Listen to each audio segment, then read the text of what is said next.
In this episode, I'm speaking with a cancer survivor who sold everything from direct farm to table subscriptions in Australia to tech at scale ups in Canada and founded the Sales Health Alliance, where he now helps sales reps and sales leaders maximize their output and their success by focusing on their mental health. This is going to be such a great interview. It'll start in just a moment, and looking forward to sharing Jeff Riseley's story with you.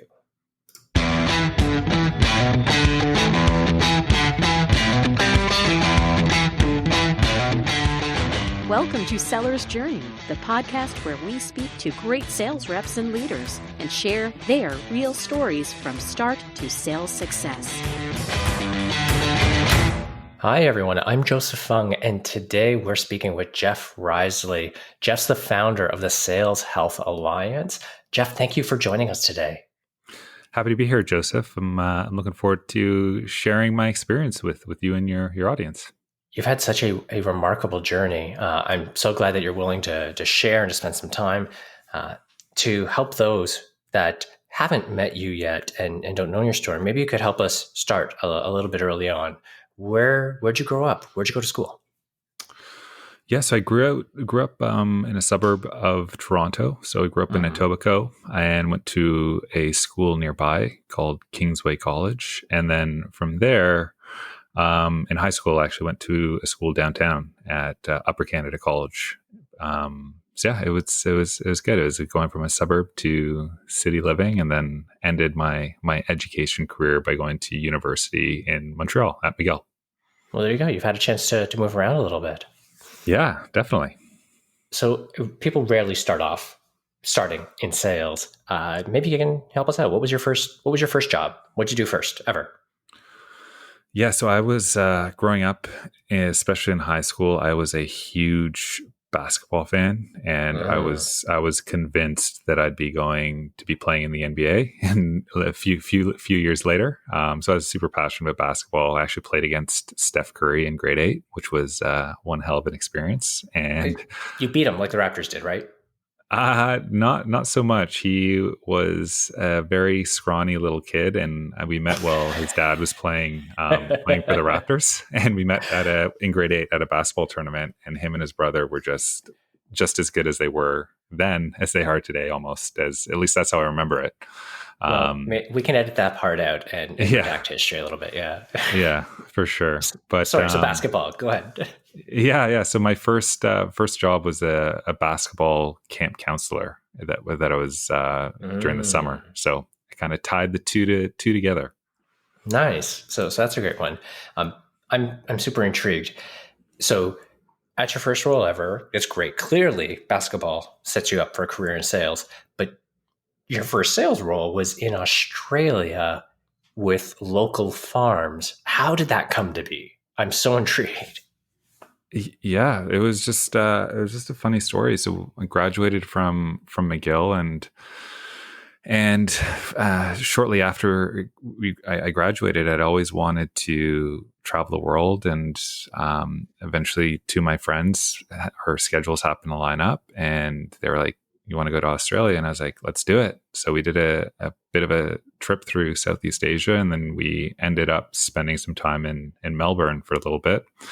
And that was going to be our home base for the foreseeable future. So we decided to find places to work, and I happened to get lucky and wiggle my way into an interview at a company called Aussie Farmers Direct, which is selling Australian farm products. Mm-hmm. And I managed to, I guess, impress the interviewee enough to then also get both my friends' interviews there as well. So we all started our Australian selling farming products career all together, Wow. Which was pretty funny. And you were focused on converting expiring or canceling customers, right? Yeah, exactly. So customers that had tried the product and had stopped using it. It was just, we were on just an auto dialer all day, calling these random Australian people with our Canadian accents, which is pretty funny.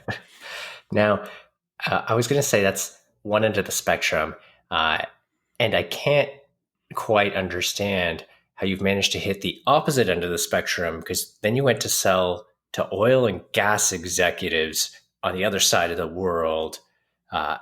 Please share. What was that like? How did that happen?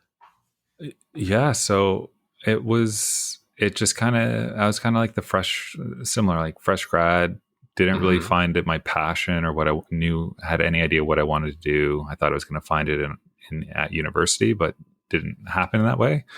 And when I got back from Australia, I was just kind of looking at jobs, and I did fairly well at sales at the Australian company. And this company, World Trade Group, was hiring, and the commission was very attractive at the time. So I said, why not? Like, let's give it a try. And it's not like if it wasn't working out, I could always leave, but the commission was attractive enough to say, let's give it a try. And I ended up doing pretty well early on. So then that flourished into a sales career. That is quite the variety of roles. I imagine that depth of background must have served you really well in your tech sales activities.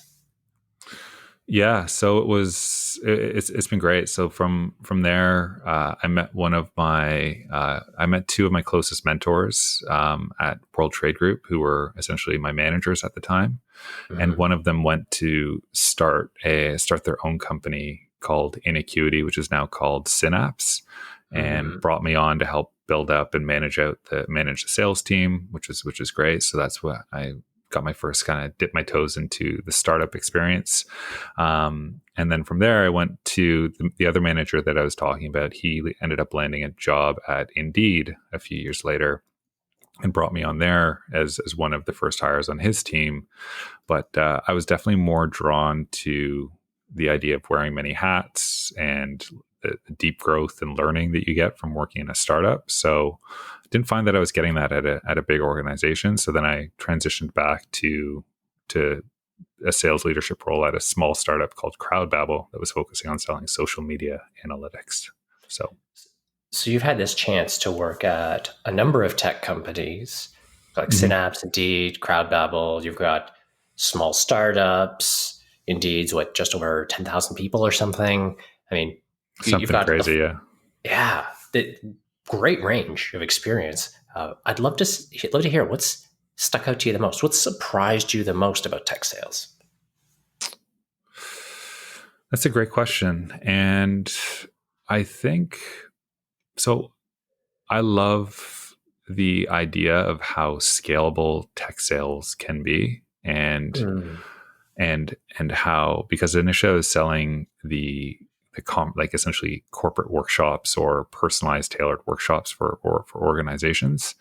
And initially at Inacuity, we always had an issue of scaling. Like, it didn't make sense. And when I found myself at Indeed, when I saw how scalable and how much money followed a product like that. But I will say, at the same time, I think one of the other biggest things I've learned that is more, I guess, a negative outcome of what's happening within SaaS is we have a lot of engineering brothers and sisters, as much as I love them, entering into sales positions and sales leadership roles, and they're obsessed with building these predictable revenue, like predictable models, and as a result, they're trying to build sales like machines and treating salespeople more like numbers or like parts, when sales is messy, it's emotional, it can't be fully predictable. So I feel like that's a negative outcome of what we're seeing is we're trying to treat people like machines and not creating space for more of those vulnerable emotions that are critical to who we are as humans. That comment about treating people like humans as you're in sales, I think rings true not just for the customers, but also for the reps themselves. That's a very nice segue into the Sales Health Alliance. Maybe you can help our audience understand, what triggered that journey to launch your initiatives and to focus on mental health. What got you to there? Yeah, so it was really born out of my own experience with mental health and sales. So going back to World Trade Group, that was really probably the first intense sales role that I'd been in. I was being measured on if I could make $200 a day, achieve 2.5 hours of talk time. If people weren't hitting their metrics, they were let go fairly quickly. So still being a relatively fresh grad at the time, I had no idea what mental health was or how working in an environment like that would impact my overall mental health and well-being. So I would have brutal panic attacks in the middle of the night. I'd have terrible anxiety, really bad insomnia, and I had no way of coping with these behaviors effectively, and nor was there a space on the sales floor to talk about this, or at least I didn't feel like it. And that's when I started to, after my third panic attack, put me in the hospital in the middle of the night. I said, I should probably do something about this. So went to see my doctor. He prescribed me some anxiety medication. Didn't like how it made me feel. So I had this sort of decision to make where I really love everything about sales, like the rush, the camaraderie, the learning and development. But if I wanted to build a career here, I had to figure out ways to make myself more resilient and take care of my mental health. And that really just started a 10-year journey of learning everything I possibly could about mental health and anxiety and how the brain works. And I didn't fully realize how important the stuff was that I learned until summer of 2018. I had just launched my first sales consulting website, and 3 days later, I was diagnosed with testicular cancer. And what was really interesting about that experience was the same strategies that I was using to take care of my mental health and sales and be resilient to that stressful situation, I started to naturally execute on during this next period of my life. And again, living this life of an entrepreneur, and now again, during this global pandemic that we're facing. So that's when I really realized that there's a huge opportunity where so many salespeople are struggling to start creating more discussions and empowering them to reach peak levels of sales performance through better mental health. So, I mean, it sounds like the experience as a sales rep and the pressures it created, helped you realize kind of a gap and build a skill set that served you, far beyond just the sales floor. I mean, that's such an impactful story. First off, I'm sorry that you had to go through with it. That sounds like a remarkably tough set of challenges. Oh, there's nothing to be sorry about. I'm grateful for every experience, and I was saying to someone earlier today that I actually really love my anxiety now because it helps tell me when I'm on the edge of my comfort zone, and it's saying, you're about to do something that might scare you, or you might feel like embarrassed or afraid doing it. But what I've found is the more I push myself into these uncomfortable situations and continue to seek discomfort, the more meaningful my life becomes and the greater experiences that they end up having. So I'm really grateful for everything that's happened. So no hard feelings towards anything that's happened in the past. Well, why don't we take the opportunity then to speak briefly about the Sales Health Alliance? What is it? What's the elevator pitch? So very short and sweet, and that is simple, that anxiety in sales is not optional. It's part of everyday life. And when salespeople are anxious, depressed, burnt out, or not confident, that's going to have an impact on their overall performance. So the Sales Health Alliance has been created to empower salespeople and sales leaders to reach peak levels of sales performance and well-being through better mental health. And that's primarily being done through corporate workshops, consulting, but obviously with what's happening with the global pandemic, I've had to pivot a little bit, and I'll be launching my first online course to help address these topics and achieve those goals in a few weeks, which I'm really excited about. Oh, that is super, super exciting. On that, if people are intrigued or they want to learn more about those, or for the course itself, where can they follow you? Where can they reach out? What should they go to on their browser or their phone? So best place to go would be saleshealthalliance.com. And that's where a lot of the content gets posted. I'm also very active on LinkedIn, so feel free to follow me. I think I'm the only Jeff Riseley, Riseley, on LinkedIn. So I also try to post fairly regularly there for some of my thoughts. And yeah, those would be the two places. And if you're there, you'll see where the course gets launched in a few weeks, but it's going to be positioned and launched via Teachable. So still working that out. Fantastic. I know we've got a couple of minutes left. I wanted to check in. We've spent a lot of time talking about your journey, and you've had one heck of a journey from thinking about what you wanted in the future and traveling the world to your comments and challenges on the mental health front and the physical health front. If you were looking back and talking to somebody that was in a similar boat as you when you were graduating, they're trying to figure out their path, their journey, what advice would you give them? Or if you think back, to past Jeff, what advice would you have given past Jeff? Yeah, I think it touches on what I may have just mentioned slightly. It's learning how to change your perspective and become more aware of your anxiety and sort of those feelings you get when you're uncomfortable. Again, we're humans. We're built to grow and use stress to our advantage. And the nice thing about mental health is once you start to build that rapport with that inner voice and that inner child, the more you're able to use it as kind of like a spidey sense that tells you you're on the edge of your comfort zone and there's a very meaningful experience on the other side, and to just go for it. And that will help you. At least for me, what it helped me do was continuously try different avenues, as even from my experience selling different products, different environments, different industries, different sized companies, to keep pushing. And eventually, the more you keep trying new things and stepping outside your comfort zone, you'll find the thing that you're most passionate about. I love the way you characterize things. Every time I have a conversation with you, I feel like I've walked away with new insights, and I love the way you share your research and your content on your site. So for anybody who's listening and on the fence, be sure to check it out, because Jeff's got some fantastic content, assets, and resources. And I'm personally very much looking forward to the online program. I'm going to be checking that out as well.